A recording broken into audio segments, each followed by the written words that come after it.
The stale scent of stale coffee and simmering anger hung heavy in the air of the precinct's front lobby. Officer Miller, a burly man whose uniform always seemed a size too small, scowled at the sight. A well-dressed black man, a stranger to Miller, was speaking intently with Captain Evans, blocking the path to the vending machine. Miller had just finished a frustrating traffic stop, his patience already threadbare. He hated change, hated new faces, and especially hated the whispers about restructuring and diversity initiatives that had been swirling through the department for months. He saw them as threats, as slights against his years of service, against his way of doing things. This man, with his calm demeanor and expensive suit, embodied everything Miller resented. As the man turned, finishing his conversation with Evans, he accidentally brushed Miller's arm, causing Miller's half-empty coffee cup to slosh, staining his sleeve. "Watch it, pal," Miller snapped, his voice rough. "Some of us actually work here." The man turned, his expression measured, a slight frown creasing his brow. "My apologies, officer. I didn't see you." His voice was deep, calm, and held an undeniable authority. But Miller wasn't listening. The sight of the man, poised and unruffled, ignited a spark of pure, unadulterated contempt.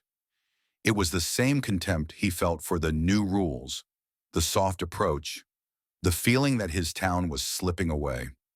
In a moment of uncontrolled fury, fueled by his own prejudices in a bad day, Miller did the unthinkable. He leaned in, his face contorted, and spat deliberately onto the man's expensive suit jacket. A stunned silence fell over the lobby. Captain Evans, who had been about to introduce the two, froze, his mouth agape. The man stood utterly still, a single bead of spittle glistening on his dark fabric.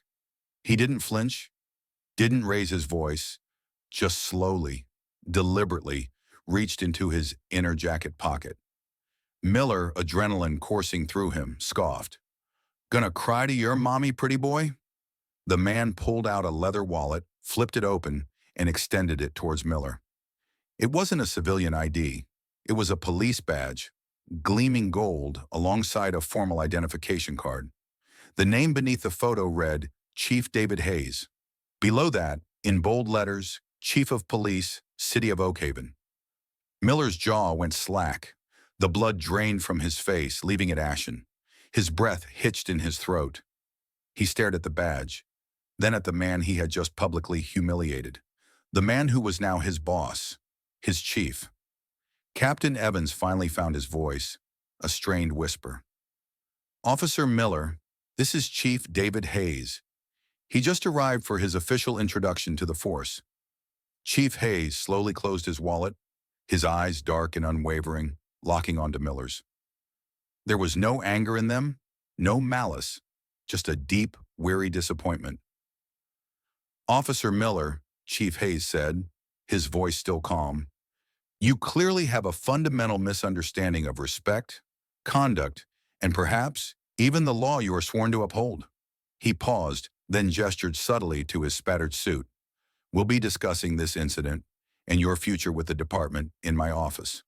First thing tomorrow morning."